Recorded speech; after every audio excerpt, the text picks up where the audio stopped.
Hi everyone, ako pala si Donsky, inyong kabato. Ito siya, ang aking dialysis. Machine ang matapat kong kasama tuwing ako'y nandito sa aking paggamot. Sa tuwing nakikita ko ito, kahit minsan ay may halong pangamba at kaba sa aking puso. Sa kabila noon, dito rin ako nakakaramdam ng kapayapaan at pag-asa. Dahil alam ko, sa loob ng 4 na oras na magkakasama kami, ito ang maglilinis ng aking dugo. Ito ang magiging tulong ng aking mga bato na hindi na kayang gawin ng mag-isa.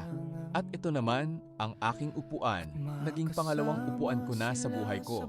Dito ako uupo, dito ako magpapahinga, dito ako mananatili ng buong 4 na oras sa bawat sesyon, 3 beses sa isang linggo. Habang nakahiga o nakaupo dito, may mga oras na naglilibang ako, nagbabasa, nakikipagkwentuhan, pero marami ring sandali na tahimik lang ako at nag-iisip. Tungkol sa buhay sa pamilya ko, sa mga pangarap ko pa rin makamit kahit ganito ang kalagayan ko. Oo, minsan nakakaramdam ako ng pagdududa. Hanggang kailan ko ba ito gagawin? Kaya ko pa ba ng matagal? Mga tanong na pilit bumabagabag sa isip ko. Pero sa tuwing titingin ako sa makinang ito na dahan-dahang gumagalaw at gumagana para sa akin, ito ang daan ko upang manatiling buhay. Hindi ito parusa, kundi pagkakataon.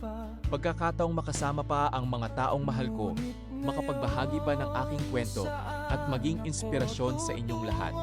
Kaya kahit 4 na oras itong paghihintay at pagtitiis, tinatanggap ko ito ng buong puso. Dahil sa bawat patak ng dugong dumadaloy pabalik sa akin, sa bawat sandaling lumilipas dito, alam kong binibigyan ako ng panibagong araw upang lumaban pa.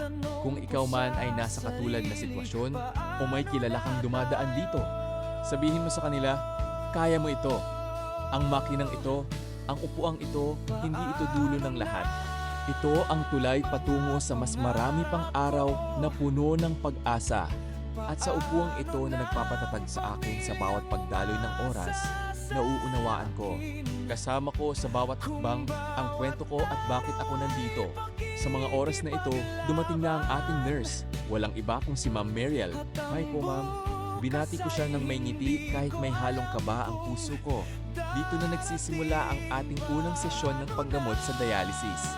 At aaminin ko po sa inyo, kahit gaano pa tayo katagal dito, kahit gaano pa katatag ang loob mo, hindi mo pa rin maiiwasan ang mangamba tuwing sasalang ka na sa makina. Nandun pa rin maiiwasan ang mangamba tuwing sasalang ka na sa makina. Ang takot, ang mga tanong sa isip, minsan pangamba kung paano ang magiging takbo ng oras na ito. Mahirap, totoo yan. Hindi ito biro sa katawan at damdamin. Pero kailangan magtiis, kailangan lumaban.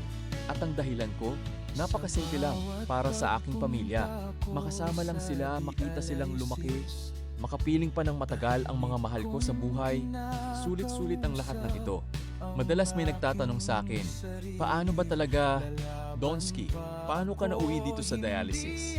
Ngayon, sasagutin ko ito ng buong katapatan at sa abot ng aking makakaya.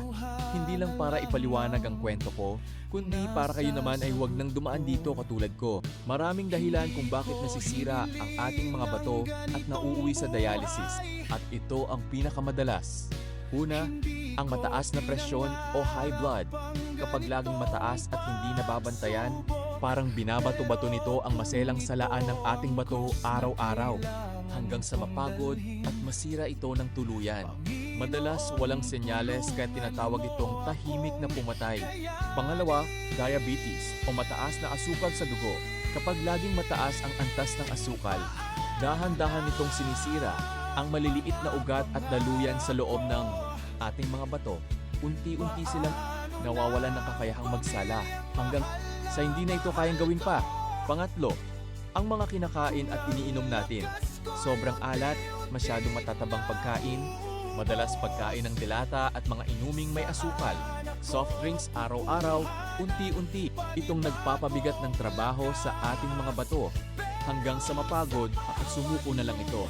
Akala ko noon masarap lang naman, hindi naman masama. Ito ang maling akala ng dadulot ng malaking pagsisisi ko ngayon. Pangapat, maling paggamit o pag-inom ng gamot. Madaling uminom ng gamot sa sakit ng ulo, kirot sa katawan, Lalo na ang mga nabibili ng walang reseta, nang hindi nagtatanong sa doktor. Paulit-ulit ginagawa ito nang hindi alam na masakit. Ito sa ating mga bato. Marami sa atin ang nagkakamali rito at ako rin ay isa sa mga hindi nag-isip noon kung paanong nangyari sa akin. Sa akin po, nagsimula rin ito ng dahan-dahan. Walang bigla ang pagbabago noong una. May mga panahong pagod lang ako, madalas umihi, medyo pamamanas ang paa, akala ko pagod lang, kulang sa pahinga o simpleng pagbabago lang ng katawan. Nang sabihin ng doktor na tumaas na ang aking creatinine at kailangan ng mag-ingat, hindi ko masyadong pinahalagahan noon. Bata pa ako, malakas naman ako. Kaya ko pa ito, ang akala ko.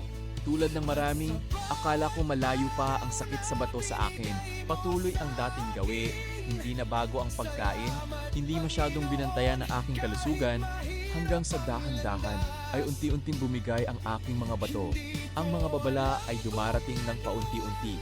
At kapag naramdaman mo na ng buo, minsan huli na ng sapat para maibalik pa ito sa dati. Kaya dumating ang araw na sinabi nilang, Donsky, kailangan mo na ng dialysis. Parang gumuho ang mundo ko noon. Takot, lungkot, tanong kung bakit ako pa. Pero sa isip ko laging nakaukit ang muka ng aking pamilya. Kailangan kong lumaban para sa kanila. Ito ang nagbibigay sa akin ng lakas tuwing nakakaramdam ako ng panghihina. Kaya heto ako ngayon, nakaupo rito kasama ang makinang ito sa tulong ni Ma'am Mariel at ng mga taong nagmamalasakit sa akin. 4 na oras bawat sesyon, 3 beses sa isang linggo. Ito na ang bahagi ng aking buhay ngayon. Hindi ito madali. May mga araw na mahirap talagang pakiramdam. May mga sandaling naiiyak ako sa loob ko. Pero sa bawat pagdaloy ng dugo ko pabalik sa katawan, alam kong binibigyan ako ng panibagong pagkakataon. Kaya ito ang paalala ko sa inyo. Ang sakit sa bato ay hindi dumarating ng biglaan. Ito ay nabubuo sa mga taon ng maliliit na pagpapabaya. Mga bagay na akala natin ay wala lang. Huwag ninyong hintayin na maranasan ninyo ang dinadanas ko ngayon bago kayo kumilos. Mga kabato kong umabot ka na sa episode na ito ng ating journey. Baka naman pwede pa like and share naman ng ating mga videos at pa-follow na rin ng ating page. Maraming salamat and God bless everyone. Bye-bye!